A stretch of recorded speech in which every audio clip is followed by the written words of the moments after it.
Hey guys, welcome back to the channel, and today we're going to be reacting to HYBE raising Katseye's Manon, Boys Planet 2 Controversies, and more. Or the Boys 2 Planet. 1. Catseye's fandom drama over Manon is officially out of control. Fans are raging over what they're dramatically calling their erasure of Manon, who just happens to be Catseye's only black member, acting as if HYBE and Geffen literally yeeted her off a cliff.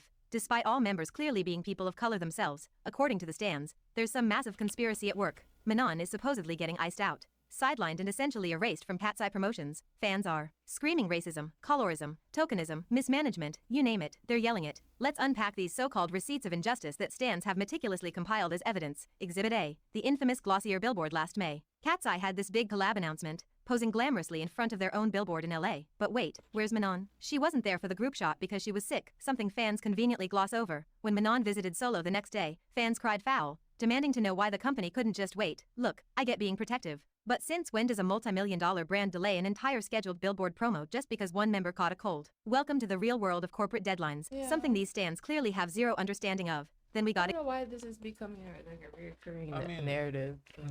That is true. The company is not gonna wait because she caught a cold. But if she did catch a cold, why couldn't she just show up for the picture? Like, she has a cold. She doesn't, like... I don't know. Like, some people that when they are sick, they're unable to do anything really. with a cold. Yeah, but also maybe they want to protect the other girls too. Maybe they're separated when they're sick. If that's what happened, that's what happened. Because I would understand if it was just a solo shot with Manon. Okay, maybe we can still do the shot and have just her and then take precautions. But when it's a group, you don't want to maybe infect the other group members, so you say she can't be in the shot. Don't But they live I together don't in the know. same house? I don't know. I feel like nowadays you can like still take a individual shot and kind of work her into the photo, pop her in. Not even that. Like, I feel like if it's a cold, you can show up to work. It's not... if it's something serious, yeah, then... maybe for you, like for you, you wouldn't even tell, oh, I'm sick. You would just go. But I mean, this is yeah. not a singing kind of gig. This is just a Right, photo that's what I'm shoot. saying. If it was singing, different story. I would not expect her to show up to an event to perform if she's sick. No, I'm not saying that. I'm saying to a photo shoot where all you have to do is smile and stand. You can come up sick. But maybe the sick is like overall excuse for it. Maybe like she's unable to stand or something like an injury, or it Yeah, could in be just. Houston, we have a problem if a 19, 20-year-old cannot stand and has these kind of Well, issues. I'm So, not. I'm just saying sick could be just okay. Cold word that she's just today is not a good day for her to do a photo shoot. damn. I think a lot of people would wish they could just call in sick like that and not show up to work. I Because it's just mean, today is just not a good day. I mean, I don't know. Exhibit B, the Gabriella performance video. Again, Manon was MIA because of a sprained ankle, immediately. The fandom erupted again, sobbing dramatically about her integral role and how unfair it was she wasn't included, completely ignoring the fact HYBE and Geffen literally came out and clarified Manon's injury. Fans kept comparing this to Lara still appearing briefly in Game Boy despite injury, conveniently forgetting injuries differ and maybe, just maybe, Manon's ankle was more severe. But no, logic isn't on the menu today. Now on to Exhibit C, the HYBE photoshoot disaster on July 18th. Fans noticed that Manon was suspiciously missing her solo shot from the article, even though she was clearly there for the interview. Twitter detectives immediately sharpened pitchforks and hunted down HYBE's editor, who promptly clarified HYBE and Geffen forgot to send Manon's photo over. HYBE eventually fixed it, but fans saw this as yet listen, one of these is okay, but when you add everything together, It looks it is looking bad. sus. Like, what? How can you say it's like, oh, it's always Manon? Manon sprained ankle, Manon sick, Manon forgot her photo, forgotten to send. Why is it But always Manon? I honestly, mean, I don't blame them. it's good that there's like a record being kept. So if we do see like a lawsuit, like if Manon comes forward and say, okay, this is the Discrimination problem, or something, yeah. yeah, she has a proper 'Cause, like I mean, track record that's kept for her. I But until she comes forward and say something, I'm not taking it as an no, issue. no, yeah, I get it, but at the same time, I think Manon's solo stands, ag gays have a point. Like, this is not a one-off. If it was just a photo shoot, that's it. Okay, Yeah. whatever. Lara wasn't in some of the performance or whatever. Somebody else was missing in one of the things. It's fine, whatever. But when you start adding like back to back to back, now we're seeing a third thing that Manon is missing. Ah, come on. Like, you can't just deny that there isn't something there. But you also have to realize she had a huge following even before joining this group. So there was already a huge following that wants her to succeed, wants her to be seen and have these opportunities. So they're going to call it out even harder because, you know, we've seen that happen to Laura. I wonder for the other girls, like if they're in that kind of situation, would there be so much commotion? But I get and understand that this is all adding up, and she already had like a huge fan base, which is why Hybe was very much interested in having her in the group because wow, she already had a huge following. So of course he want her into the group. So I don't know. I think everything is just more emphasized because Manon is so popular. And to top it off, the Hybe is the one who painted the picture of Manon as some sort of villain in the documentary. It's Hybe who That did was a that. bad edit. I don't know why they did wasn't, that. they did that on purpose. So it wasn't that, oh, it was just naturally. No, they edited it that way. Like they could have easily cut those scenes out, not include them. They chose to, you know what, let's show Manon like But you that. want to know what makes you very clear that Manon is not problematic is like What? seeing her interaction with staff. Like she actually truly wants to learn. She listens. She takes in the information, and you, maybe from the face of it, seeing her, you wouldn't expect it because you think, she thinks she's all that. She's popular. She knows she's popular, but she actually wants to learn and grow and be part of a group, and she's really trying her best. Like you can tell she's trying her best.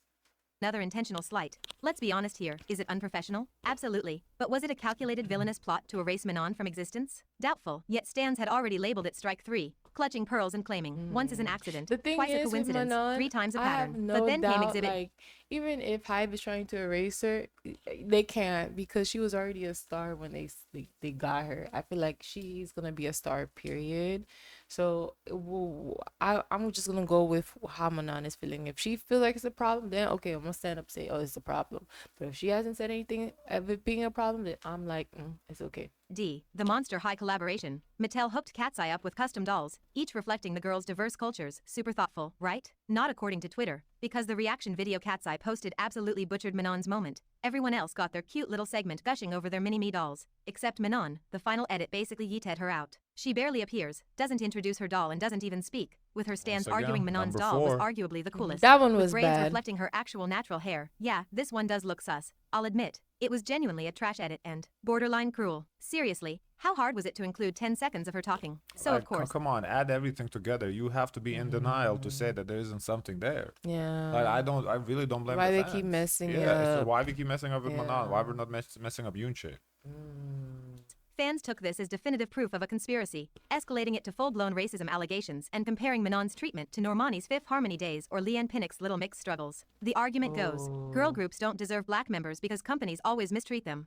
Fans claim Manon's inclusion in Katseye was pure tokenism from day one, just to sell the global group fantasy without ever properly promoting her. But hold up. These same fans hate when Katseye is labeled a K-pop group, yet here they are acting exactly like classic K-pop stans, thriving on conspiracies and dramatic victim That is narratives. true. It's giving Oh, post-survival that's show every fandom trauma. group. Manon's solo stans especially The are on some Swifties next-level are delusion, actively worse fueling the with this victimhood too. train and scrutinizing every minor misstep. How the heck do we jump from Hybe needs to get their act together to full-blown Manon's quitting the group? Even Manon herself had to hop on Wevers and publicly say, y'all chill, I'm not going anywhere. Embarrassing much? Yeah, I don't think she I don't is. think she's quitting. I'm just not saying, quitting. like, there is something to talk about. I think we shouldn't ignore this. That's all I'm saying. I don't think she's quitting, though. This endless everyone's mistreated trend is getting tired. Can we calm down for 5 minutes and maybe wait for actual proof before trending hashtags? Look, labels suck at transparency. Hybe is shady as heck. We know that. But sometimes a missing frame isn't some intentional sabotage. Maybe Manon stepped away. Maybe her take sucked. Maybe Mattel or Monster High themselves handled the footage. Who knows? Imagine Hybe publicly announcing Manon dipped mid-shoot because she had to pee.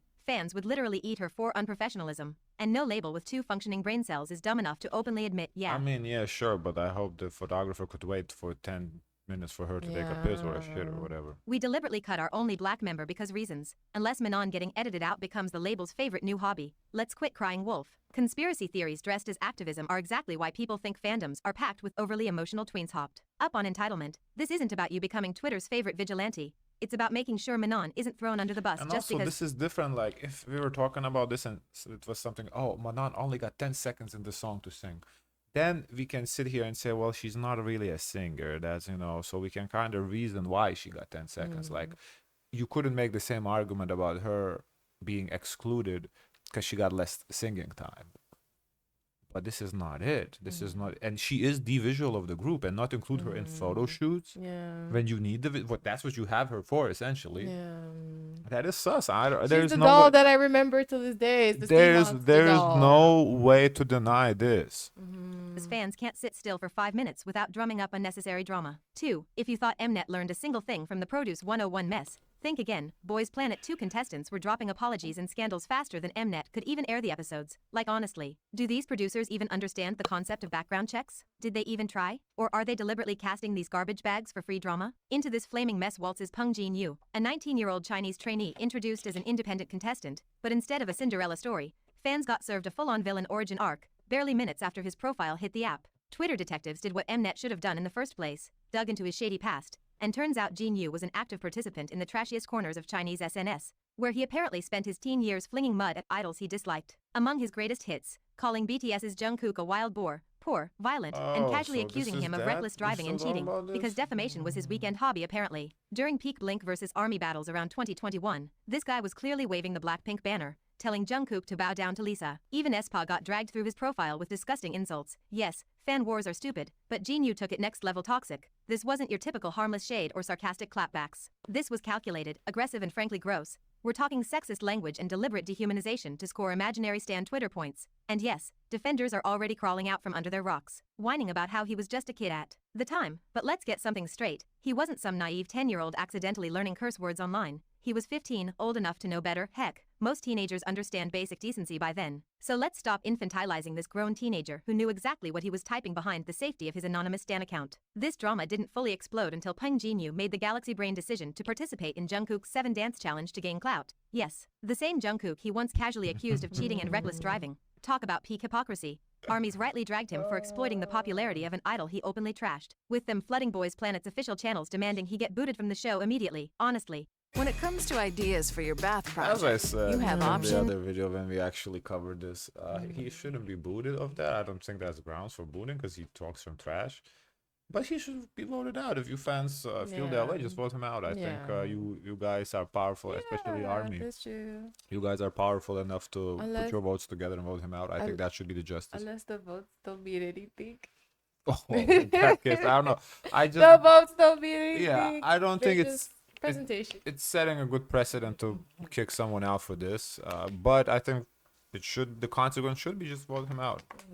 audacity of this guy pretending to vibe with Jungkook's song after years of trash talking him is so shameless it's almost impressive. And did Jin-yu step up and properly apologize? Of course not. Instead of issuing a real public statement addressing his past behavior like an actual grown-up, he slid into a fan's DMs with the most dismissive and laughable non-apology imaginable, saying, quote, "Babe, calm down. I haven't been in fandom for a while. To be honest, I dragged so many people but didn't really hate anyone. If you hate my actions, I apologize. Okay? Are you kidding me? Calling someone babe when they're confronting you about serious harassment isn't cute. It's creepy and condescending." He basically shrugged off the severity of his words as casual dragging, implying idol fandom wars are free zones to hurl whatever toxic garbage you want. It reeks of entitlement, arrogance, and zero self-awareness, essentially confirming that he learned absolutely nothing. But here's the kicker. Peng Jin-yu's clownery isn't even the worst Boys Planet 2 scandal. It's just the cherry on top of a trash sundae. This entire season is a mess. We've got a fan voting app so glitchy people accused Mnet of outright rigging votes, because Produce 101 apparently taught them nothing. We've had trainees dropping scandals and apology letters like confetti at a parade. Bullying? Check. Harassment? Yup. Misogyny? Of course. And the king of scandals, Kim Gunwoo, who was literally accused of systematic bullying,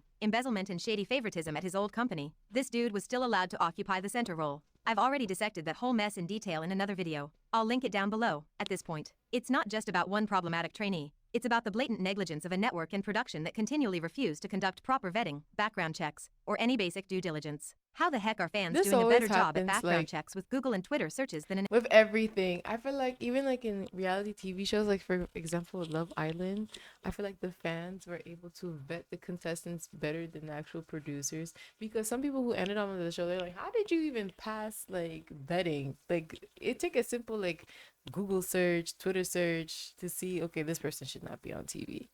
This happens everywhere. entire multi-million-dollar corporation. Are you The telling fans me are nobody at powerful. Mnet even tried typing Peng Jin-yu into social media before plastering him across promos? And frankly, this careless casting and disregard for accountability isn't new. It's the exact same pattern we've seen with previous seasons. Every freaking year, trainees get exposed, fans rage, apologies fly, Mnet shrugs, and the cycle repeats. It's exhausting, predictable, and insulting to viewers who deserve more than just apology letters thrown at them after the fact. Bottom line, Peng Jin-yu isn't just a one-off scandal. He's another symptom of a fundamentally broken system. Survival shows pretend these incidents are isolated accidents when in reality, it's the direct result of production laziness, greed, and intentional ignorance. Funny thing is, I haven't even touched on the most horrific bullying accusations on the show, aka trainee Kim Si-hwan, but I'll save that mess for my next video. 3. Red Velvet's Wendy will have a solo comeback in September. Her company ASND might be fresh out the womb, but they're clearly not amateurs. Whoever's pulling the strings knows exactly what they're doing. The From Is 9 comeback was laser focused, which makes me super excited for Wendy. They don't have an in-house team yet, so I'm curious about the credit list. Some of my favorite Wendy tracks are His Car Isn't Yours and When This Rain Stops, melody and vocal gymnastics for days. Some fans are complaining that ASND is only catering to the existing fandoms instead of trying to expand them. But they're a new label playing it safe. It makes sense. From Is 9 and Wendy are way past the build a fandom phase. Wendy's 11 years into her career. The general public already knows who she is. At this point, the priority should be quality releases and consistent promo. From Is 9 just announced a world tour, which was one of Fluvver's main gripes. ASND's finally giving you what HYBE never did, so maybe appreciate that World before tour, whining they're not wow. doing enough. So From Is 9, that's good for them. Really Wow. good. Guys, of course, let us know your thoughts. Like, comment, and subscribe. Join the Discord. And Zoe, share as much kindness as possible.